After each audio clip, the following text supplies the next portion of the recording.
Being a game master can be difficult. You're at once an organizer, a storyteller, an actor, a game designer, a codex, and a player. A player only needs to be one of these things, maybe there'll be 2 or 3 if they're putting some effort in. Many systems come with guides on how to GM that discuss techniques, best practices, presents examples of play, and suggests a tone. But few titles have as much of a focused idea of what the GM is there to accomplish as the topic of today's video. Blades in the Dark is a game I love and hate. I've started and dropped several campaigns of it since things never felt like they were really clicking. I've read guides, consulted cheat sheets, and listened to actual plays and GM podcasts trying to work out why this is. My players seem to always have some fun, but are always left wanting or confused by something I'm equally stumped by. My time as a player had similar issues. I leave every session with my head rattled and little idea what to do next. Which is ironic, as its mechanization of story elements promises to do a lot of lifting when plotting a course through the murky underworld of Duskval. With elements such as faction reputations, set consequences to certain roles, and event tables to roll on at set points in the game, all under the roof of a hybridized mechanical and narrative approach. Everything about the game is set not only to guide the players, but for everything the players do to feed back into what the GM ought to do next. It's a game that's expertly crafted. The interwoven nature of setting and play is a joy to read, but sadly, play often felt stifling. It is one of the most laser-focused RPGs I've ever seen. Despite the healthy amount of spin-off systems using Forged in the Dark, the setting and mechanics presented in Blades often feel inseparable from one another. It's a game about running a criminal gang in a fantastical post-apocalyptic Victorian-style city stuck in perpetual night. Every facet of the setting and element of the game is tailored to making this end as fascinating as possible. In this world, the barrier between our reality and the afterlife shattered, so a dead body takes significant resources to destroy and poses a serious threat to those around it, as its ghost may rise shortly after death as a powerful and bloodthirsty entity, giving the players great narrative and mechanical incentive to minimize casualties even as they play as potentially violent criminals. Not only for the immediate drawbacks, but for the long-term reputation that comes with being known killers. The world outside of the city is a desolate wasteland filled with rampaging spirits, meaning that after committing a crime, players can't just skip town and wait for the heat to die down. They have to be more clever in shaking any heat they accrue, and heat is of course a gameplay mechanic. In these ways and many others, the game lays down rules both for the players and for the characters. The story informs the game and vice versa. The lore is a fascinating read as it explores a ton of possibilities that the setting entails, both the important details like who runs the city, to the seemingly innocuous ones such as the diets of the various social classes. Or my favourite, the fact that demon blood, the fuel the setting uses, when infused in fish, makes them bioluminescent, giving off UV rays. This became a show of opulence among the wealthy, alongside a way to keep a garden in a setting with no daytime. These details act both as world building and a compendium of potential plot hooks, ideas, and imagery for GMs to draw on. There's not a detail wasted, it could all be useful. It gives everyone a rich, dense world to play with, and makes this part of Blades deserve all praise that it gets. But game mastering Blades, perhaps due to how interwoven every mechanic is and how fleshed out every part of the world can be, makes for one of the most daunting things I've experienced playing a tabletop game. You may say, Snake, if there's an issue, remove or modify a rule or two, but it's not quite so simple. And besides, when covering a tabletop game, I think it's only fair to treat it rules as written.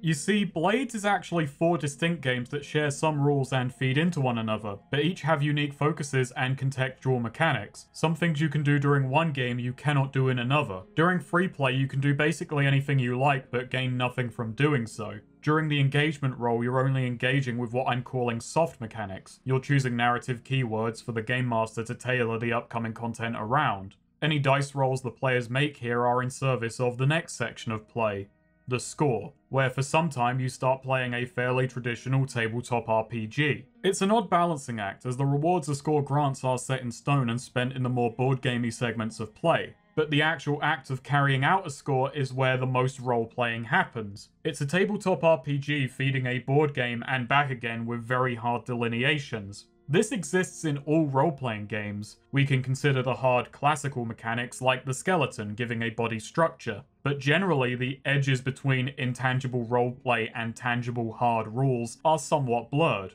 In Blades, it often feels like a hard line is placed between what is the intangible role-playing versus the tangible facts and figures. After the Game Master doles out rewards for a successful score and doesn't for a failed one, then the players move on to Downtime. Through a new unique set of options, the players can shake off the consequences of a score physical, psychological, and external, or gain new toys to play with. This is balanced so players can either recover from harm or advance their position by any noticeable metric, or achieve very little of both without RNG smiling upon them. A run of bad luck during the score means that downtime actions become a rather drab affair of hoping to roll well to offset the previous poor luck. During downtime, actions are limited. Once exhausted, you then have to go through the other 3 modes of play to get more of them, or expend resources to gain extra actions. Limits are a great narrative tool, albeit rather strange when a role-playing game says you can't go to your favourite prostitute more than twice consecutively, as that's when she starts charging, and she'll take reputation as payment. I've had players ask to go to a doctor during free play, which isn't unreasonable, but healing is covered by mechanics reserved for use elsewhere so as not to be exploitable. From a gameplay perspective, this makes perfect sense. From a role-playing perspective, it's like you've ran your head into a wall.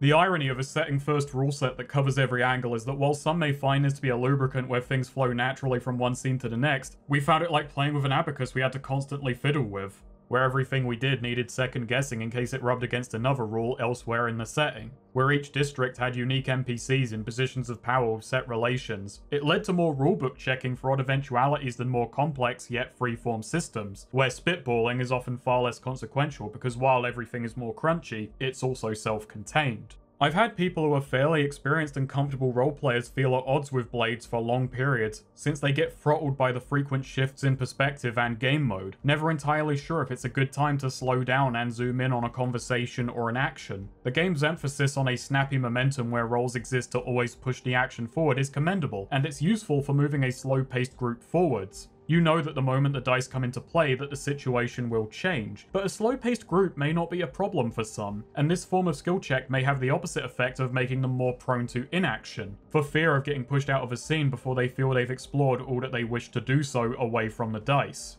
Or worse yet, involving the dice. Rolling and playing off of rolls is a facet of roleplay, so giving the dice as much weight and momentum as this can be an odd prospect for some.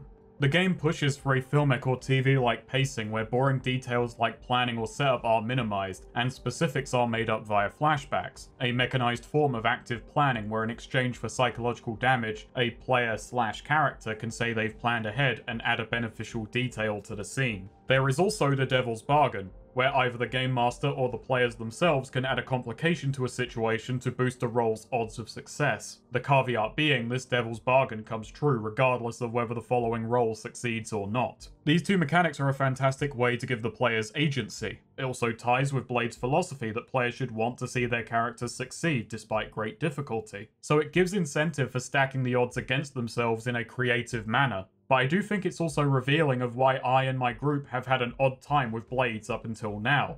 Blades is far from a typical role-playing game. It wants the players to be thinking more like they're writing a screenplay than playing an individual character. In most RPGs, there is a clear delineation of who is doing what. The GM plays the world and the players are individuals within it. Blades equalizes this somewhat. The players have a degree of power over the world. It's just that they have to trade their character's safety to gain it. It's a fun exercise, but also engenders a certain detachment from the characters that people are playing. They more often have to step back, stop being the character, and start being the writer.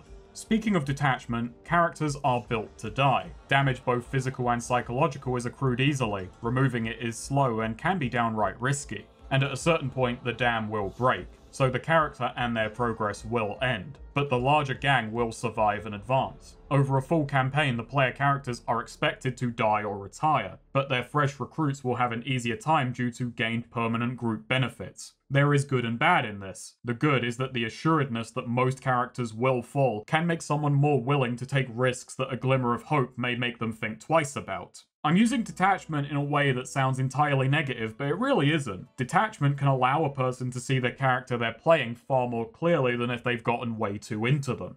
The bad is that detachment can be just that. Detachment, where you treat your character like a piece in a board game, a disposable unit on the way to greater numbers. That said, these people exist in all role-playing games. The power gamer and the munchkin are old stereotypes in role-playing communities and not without reason. It's hardly something unique to Blades. And I don't think Blades is a game popular amongst munchkins. It lacks the mechanical exploitability for better and worse. I'm also not going to hold anything against munchkins. I prefer more theatrical groups, so I wouldn't have fun amongst a group of number crunchers, so if I was in one, the correct thing to do would be for me to leave them to their fun. Before I close out, I want to talk about one element of narrative control I have absolutely no downsides with and wish more games made use of in some form, and that is position and effect. Position and effect come into play when making a roll. For an example scenario, imagine the players are arguing with a bluecoat to let a friend of theirs suspected of a crime go. Both position and effect have several states, with position clearly informing the player how bad failure will be, while the effect does the same for how great a success will be, and the player and GM are encouraged to discuss this. If a player has a risky standard, the typical state most rolls will be, they can instead suggest they're grovelling, and the bluecoat will be annoyed but more willing to let up, making their position worse but their effect greater. Or they can limit their losses, using a flashback maybe to say they have dirt on the blue coat, making their position stronger, but maybe weakening their effect unless they argue otherwise. The blue coat won't want to mess with them, but they may be less willing to help their friend. The players also immediately gain experience if they're rolling from a desperate position due to how harsh failure can be. In this way, the game encourages not hedging your bets and playing like your life is on the line. This can once again lead to player detachment. They have to step outside of their character to debate the underlying mechanics of their actions. But I think this is an incredibly helpful tool for making sure the players know what they're getting into at any given moment and clarifying their intent with the GM. Ever since Blades, I've realized that when I don't understand what a player is after, I stopped asking them to clarify their action, but instead to state their intent. And I tailor success and failure around that, which is far more important to a tabletop-style narrative. Whenever I read Blades, I want to buy into it. I want it to work. It all seems so simple, but that simplicity is deceptive. It's hiding a complex web of machinery that you need to know how to operate, that a player with preconceived ideas of what an RPG is can throw a wrench in without even meaning to. When I want to run an RPG, I can say I want to run an RPG, but when I want to run Blades, I have to say I want to play Blades. It's very distinct from anything else. And this wasn't a video meant to knock Blades in the dark. I think it's a good game, one of the most fascinating tabletop RPGs of the 2010s. I also just happen to find it an awkward role-playing game for the sort of game master I am and the group I play with. If what I've described as awkward sounds appealing to you, I would heartily recommend Blades. As a matter of fact, if a friend offered to run Blades or my group asked me to run it again, I'd very likely do it, because I actually want to prove myself wrong about it. That's the strange situation I find myself in with Blades. And I hope this video, despite its grievances, may help anyone who's been in a similar situation. If you're having trouble running a game, step back and try and see what the game is doing mechanically. You might just not be compatible with it, your group may have different ideas and expectations, but it's always valuable to look into what a game does right regardless.